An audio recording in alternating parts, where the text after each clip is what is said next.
দুর্ভাগ্যজনকভাবে আমরা যে সরকারকে দায়িত্ব দিয়েছিলাম সেই সরকার অভ্যুত্থানের আকাঙ্ক্ষার তাৎপর্য তারা ধারণ করতে পারেনি। অভ্যুত্থানের আকাঙ্ক্ষাকে যে দেহে ধারণ করা, মনন চিন্তা জগতে নিজের শরীরী ভাষার মধ্যে ধারণ করা, সরকার সেটা করতে পারেননি। এটা আমাদের জন্য খুবই কষ্টের, খুবই বেদনার।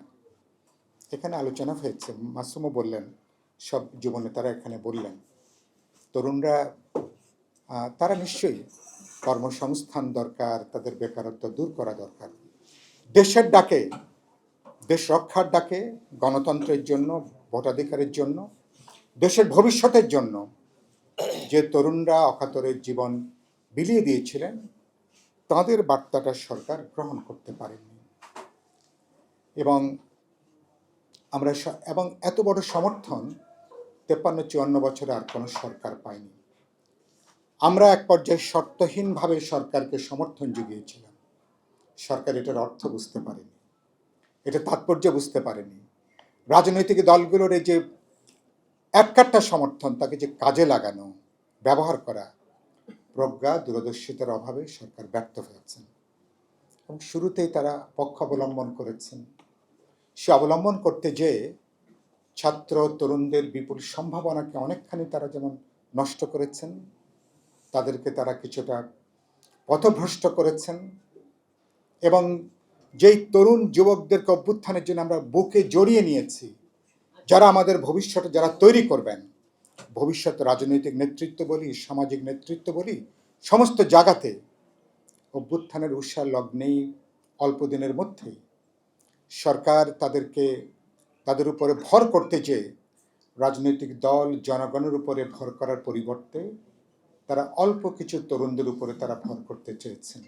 সেটা করতে যেয়ে তরুণদের বিপুল সম্ভাবনার একাংশকে তারা নষ্ট করেছেন, পথ হারিয়ে ফেলেছেন, নিজেরাও বিতর্কিত হয়েছেন। স্বাধীনতার সার্বভৌমত্বের প্রশ্নে, জাতীয় নিরাপত্তার প্রশ্নে, গণতন্ত্র, গণতান্ত্রিক অধিকার এবং এটা গণতান্ত্রিক ধারার দিকে নেবার প্রশ্নে আমরা সবাই এক কাতারে আমরা দাঁড়াবো আমরা।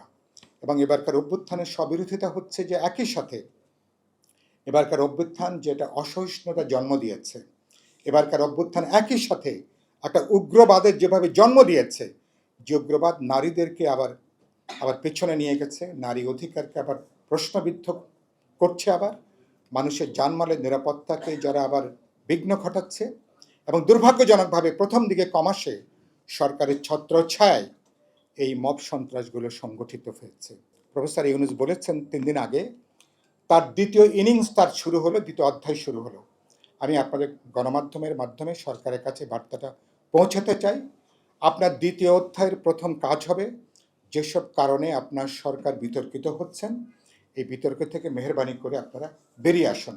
প্রয়োজন বোধে আপনারা উপদেষ্টা মণ্ডলী ছোট করুন, যারা বিতর্কিত হয়ে আছেন তাদেরকে অনুরোধ করেন সেখান থেকে অব্যাহতি নেবার জন্য, কারণ আপনাদেরকে অনেকটা নির্দলীয় নিরপেক্ষ তত্ত্বাবধায়ক সরকারের বৈশিষ্ট্য নিয়ে কাজ করতে হবে। কোনো বিতর্কের মধ্যে যদি আপনারা জড়িয়ে পড়েন তাহলে আমার নির্বাচন অপ্রয়োজনীয় বিতর্কের মধ্যে পড়বে, নানা অপ্রয়োজনীয় প্রশ্ন আমাদেরকে মোকাবেলা করতে হবে।